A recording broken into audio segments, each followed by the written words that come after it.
AC&S, originally known as Armstrong Contracting and Supply Company, was founded in 1958 as an insulation contractor and distributor. It was purposely formed as a subsidiary of Armstrong Cork Company to separate the insulation distribution and installation facet of the business from the rest of the company's contracting operations. Armstrong Cork's history of asbestos use dates to 1931.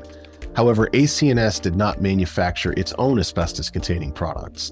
Instead, it distributed and installed asbestos-containing insulation products such as pipe covering, block, and cement that were manufactured by other companies. In 1969, AC&S's parent company, Armstrong, reorganized by selling shares of stock to some of its employees and formed the IREX Corporation. AC&S remains a subsidiary of the new company now called IREX Contracting Group. AC&S employees regularly worked at different locations installing asbestos-containing insulation, which put them at risk of exposure. Workers who would have to clean up after the installers, often called laborers, were also at risk.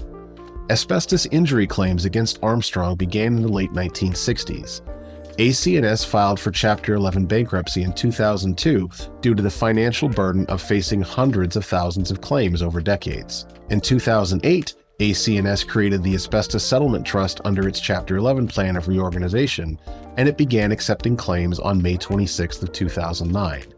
It was funded with about $530 million to start. In 2021, 16,605 claims were filed with the AC&S Asbestos Trust, according to its reports. Of the claims filed, 6,093 were for malignant injuries, and 10,130 claims were for non-malignant injuries like pleural disease or asbestosis. We've helped thousands of people receive compensation for their asbestos injuries. Let us help you.